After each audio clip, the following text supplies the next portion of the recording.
Hello everyone, আমি Indrani. Welcome to my channel.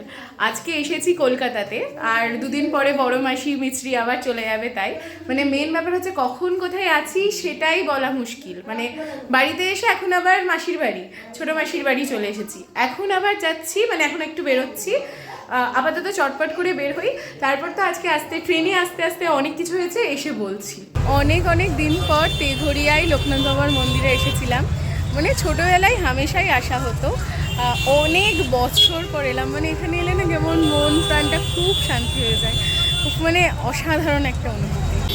এই যে আমাদের বাবুটা বাড়ি গেছে আর আমরা এই সব কিনছি, কিন্তু এবার আমরাই বুঝতে পারছি না, সবই ভালো লেগে যাচ্ছে, কোনটা নেব এত সব কিছুর মধ্যে। হাউস সাইজের একটা, এটা কি ডলফিন নেওয়া হয়েছে। এটা নিয়ে এখন বাড়ি করে যাবো না, মানে এত বড় এই এত বড় জিনিসটা নিয়ে আমি এতটা এক্সাইটেড। এবার দেখি সে কি বলে। বাবু, এটা তোমার? এই দেখি দেখি দেখি, দাও আমাকে দাও।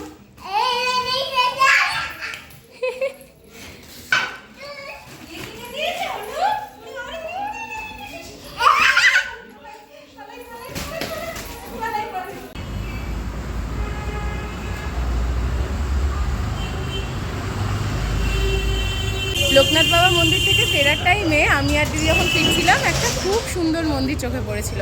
তখন থেকে ওকে বাড়িতে গিয়ে বলছি যে চল চল বলে।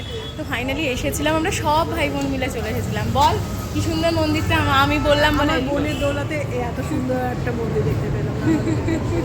সেই কখন খেতে বসেছিলাম, এই এতক্ষণে উঠলাম। সকলের সাথে বসলে যা হয়, গল্প গুজব তো লেগেই থাকে। আর আজকে ট্রেনে আসার ব্যাপারে যা বলছিলাম, আমরা টোটাল ছিলাম 4 জন, মানে মিছরিকে ধরে 5 জন। আর আমাদের টিকিটটা না আরএসি হয়েছিল, মানে আমরা টোটাল মানে 4 জনের টিকিট কেটেছিলাম, 2 জনের 2টো সিট পেয়েছিলাম। এবার না ভীষণ চাপ খাচ্ছিলাম যে অনেক লাগেজ ছিল, বাচ্চা কাচ্চা নিয়ে কীরকম কী সমস্যা হবে না হবে।